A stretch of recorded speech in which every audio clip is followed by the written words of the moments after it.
Ciao. Ciao a tutti. Benvenuta Eleonora, Grazie. mi lascio a te. Bene. Ce la fate a restare prima del pranzo? Sì. Quindi intanto vi ringrazio per questo, perché so che questo è un orario sempre un po' critico.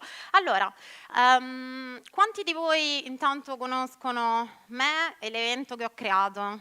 Così vado veloce su chi sono e cosa faccio, che già l'hanno detto tutti. Quanti di voi? Ex Mashable Social Media Day, fresco fresco di rebranding. Pochi? Bene, fantastico. Insomma, meglio. Dunque, diciamo che non vado sul mio curriculum, giusto per spiegarvi velocemente chi sono e cosa faccio. Io vivo a Londra, ho appunto, come ho detto prima, sviluppato quasi 20 anni di carriera. Vedete questa, quanti anni ha? In realtà il microfono non va. In realtà sembro più giovane, ma sono abbastanza, tra virgolette, vecchia. Quindi ho sviluppato 20 anni di carriera in tutte queste aziende qua che vedete i loghi qui sotto, ma la cosa appunto più bella e più grande che ho creato per l'Italia è questo evento che si chiama Ex Mashable Social Media Day più Digital Innovation Days, adesso si chiama Digital Innovation Days. Questo perché c'è stata un'evoluzione, ve la faccio breve, dell'evento da 0 a 1490 partecipanti quest'anno. È un caso studio di successo in Italia perché appunto è una crescita enorme, generata, creata solo con la forza della rete e solo col potere dei social media. Ecco perché sono qui a parlarvi di social media oggi. Social media legato, voi siete tutti professionisti del mondo della formazione, del mondo dell'e-learning, siete tutti immersi nel mondo dell'e-learning, quindi capiamo dove e come i social media possono supportare e incrementare tutto quello che è il discorso formazione. Quindi perché social media? Quanti di voi prima di tutto pensano, hanno mai pensato, hanno mai lavorato in maniera proattiva e concreta sui social media legato al lavoro che fate tutti i giorni, cioè al di là della parte, diciamo, come dire, di entertainment? Quanti di voi? Non vedo benissimo. Beh, comunque un po', però penso che diciamo, sono qua per spiegarvi che questo può diventare veramente un potentissimo strumento per, come dire, aumentare e incrementare quello che si può fare lato formazione.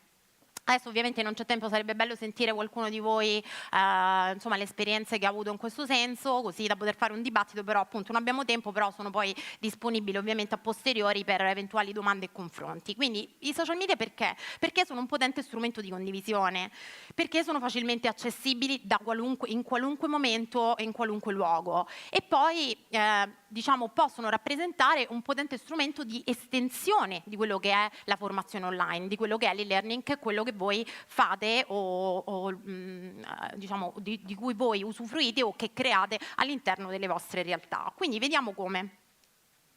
Allora, la parola d'ordine, secondo me, è community. Community perché? Perché comunque la formazione in generale, correggetemi se sbaglio, ha quale limite? Quello di spesso essere qualcosa che qualcuno fa in solitudine davanti al computer o comunque qualcosa che una persona si forma, impara, però poi, come dire, finisce lì, no? Cioè nel senso si tende a non riuscire veramente a fruire di quei contenuti in maniera pratica o comunque poter anche collaborare di più con le persone e gli attori che fanno parte del meccanismo di formazione. Cioè, ad esempio, voi vedete me qua oggi, vi sto dicendo magari delle cose interessanti, però appunto poi io esco da qua, voi tornate nelle vostre vite, che cosa succede? Se non ci fossero i social media, se non ci fosse il modo per connettervi con me online, tramite LinkedIn, tramite Facebook, tramite Twitter o tramite gli strumenti, perché le email sappiamo tutti che tutti riceviamo una quantità industriale di email, quindi è difficile raggiungere le persone, cioè almeno le persone quando, come dire, sono impegnate ricevono tantissime email. Con i social media si riesce a raggiungere in maniera molto veloce, a capire molto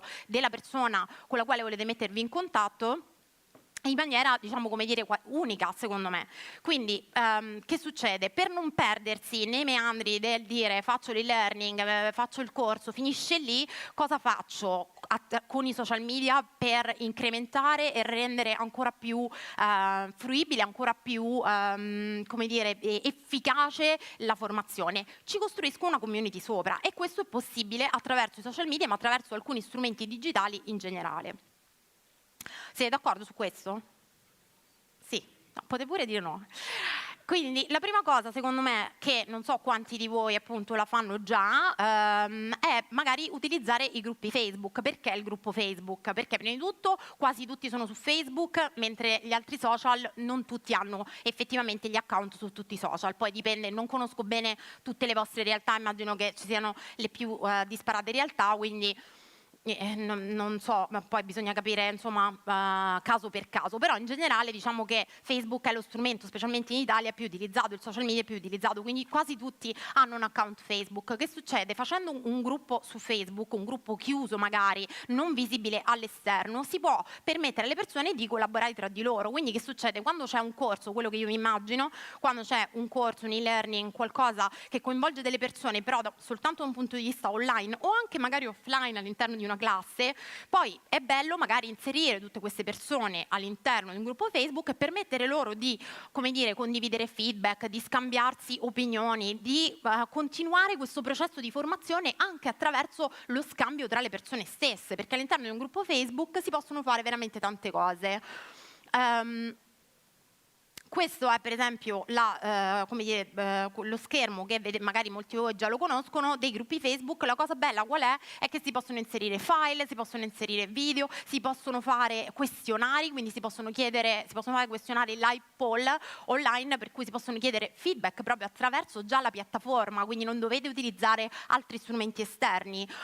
Si possono creare dei post per categoria, quindi nel momento in cui magari il gruppo Facebook è enorme, pieno di persone, e tutte scrivono delle cose, però poi è sempre possibile sia attraverso gli hashtag sia attraverso il search diciamo recuperare quello che può interessare ad alcune persone anche a posteriori. Quindi questo vuol dire anche che quello che succede resta, cioè non è la mail che si perde nei meandri, il feedback che si perde nei meandri, resta lì dentro, è come un piccolo contenitore, una piccola enciclopedia dove resta un po' tutto. Se avete domande interrompetemi. Poi c'è il discorso Slack. Quanti di voi usano Slack o conoscono Slack? Ok.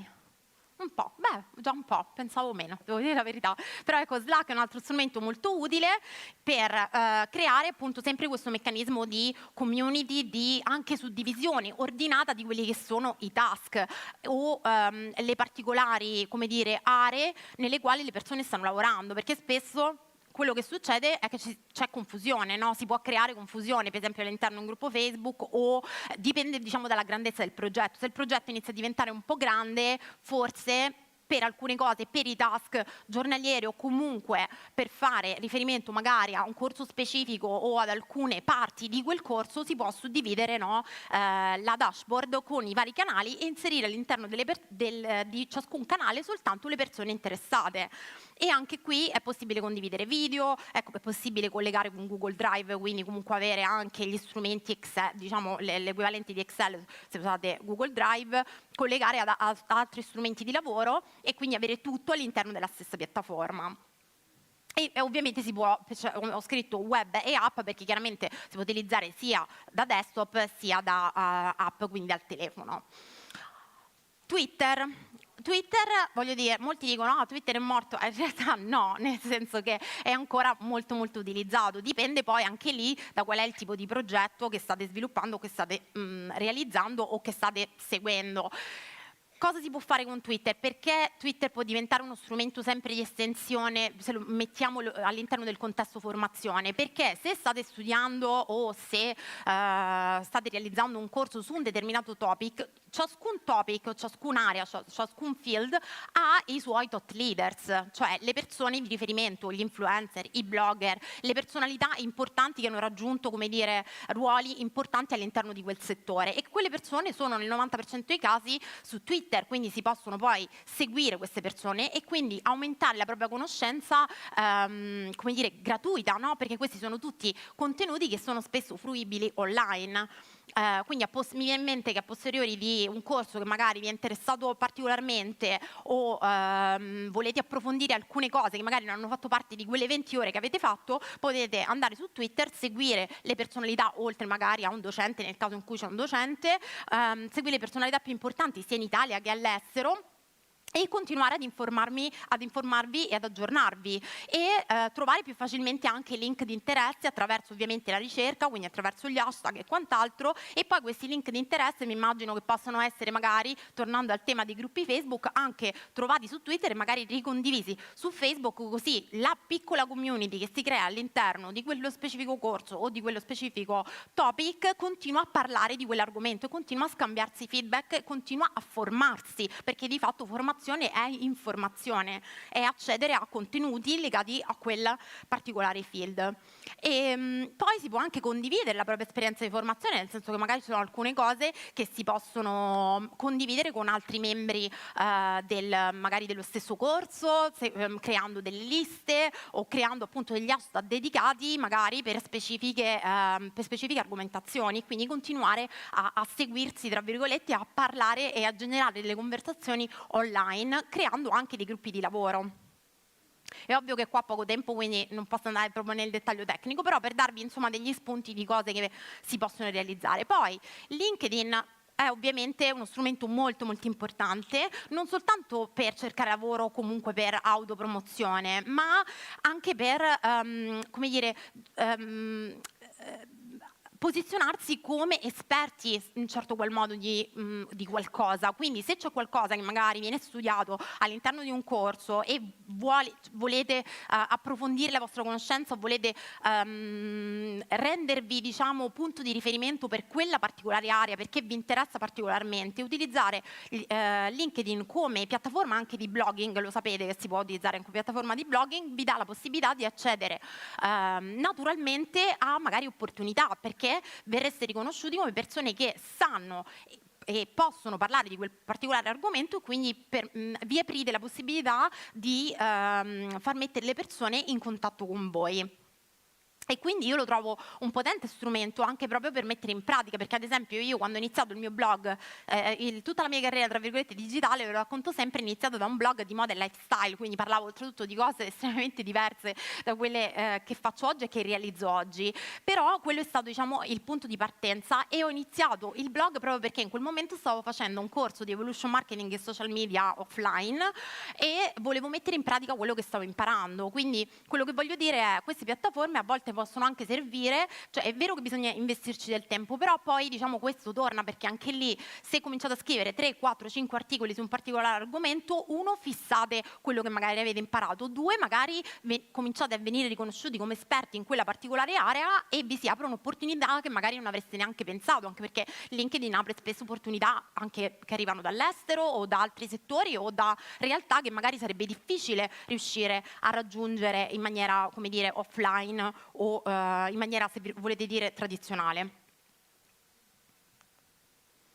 Il blog è lo stesso, poi dipende, nel senso, se LinkedIn è più facile perché ovviamente scrivere un articolo su LinkedIn Pulse è veramente semplice, no? E non c'è bisogno di avere dominio, di aprire piattaforme o quant'altro. Se qualcuno però poi vuole aprire magari un piccolo blog su un argomento che sta studiando, che ha studiato e che vuole mettere in pratica, è ovvio che il blog può diventare uno strumento ancora più potente, però forse quello nel caso solo in cui poi si voglia migliorare o si vuole rendere quello il proprio lavoro a un certo punto, però non è detto, nel senso, si tratta poi anche lì di scelte a seconda di quello che dovete effettivamente realizzare. Poi, in ultimo, c'è il discorso degli altri, qua mancano degli altri social. Quindi, per esempio, Instagram, anche lì, cioè, non va bene, come dire, per tutti o per tutte come dire, i corsi di formazione. Per alcuni corsi di formazione può essere magari non rilevante, però, per esempio, lato tutto quello che riguarda, diciamo, le discipline che sono molto visive, cioè anche condividere quello che imparate, cioè è un po' la stessa cosa, diciamo, dell'articolo su LinkedIn o del post su Facebook, però su Instagram diventa tutto molto visivo, e anche lì è lo stesso discorso. Se state seguendo, state facendo un corso che magari riguarda appunto la moda, seguire i top leaders sul discorso moda o discorso food su Instagram può essere un modo per imparare ancora di più, per approfondire ancora di più, per entrare ancora di più in quel mondo al quale vi state, diciamo, approcciando.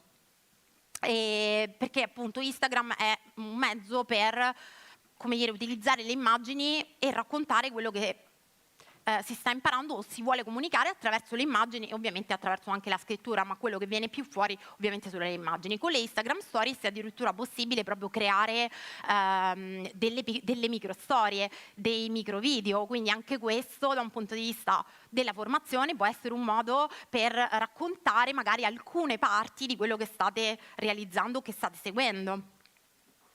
Su Pinterest per esempio si possono trovare, non so quanti usano Pinterest, ma comunque lì per esempio si possono trovare tantissime infografiche. Anche lì magari avete seguito un corso che è, non so, di 50 ore, però poi volete trovare un qualcosa che sia altamente riassuntivo, lo cercate online. Su Pinterest spesso ci sono tutte queste infografiche a disposizione e l'infografica, come dire, riassume un po' molti concetti magari semplicemente in un'immagine. Poi ci sono anche dei tool a disposizione, anche dei tool per crearle proprio le infografiche. Ce ne sono diversi, insomma, basta cercarli online. E, anche lì per creare lavori di gruppo e campagne che siano condivisibili e riconoscibili potete utilizzare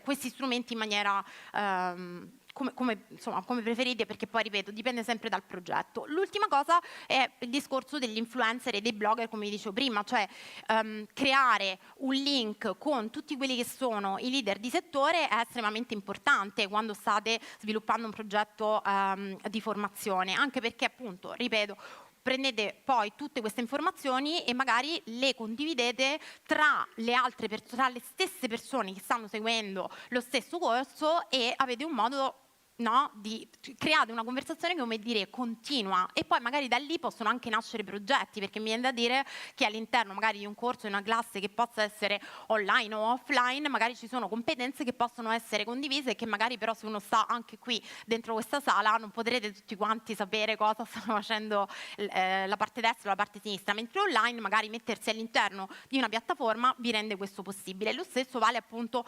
lato fruizione dei contenuti, seguire gli influencer di settore, seguire i blogger di settore, creare, come dire, una specie di archivio di tutti coloro che parlano di quel specifico argomento e ricondividerlo e aumentare le conversazioni partendo da quello può essere un modo utile per migliorare ed estendere e approfondire quello che state imparando. Sì, ok, no, credo che ci siamo.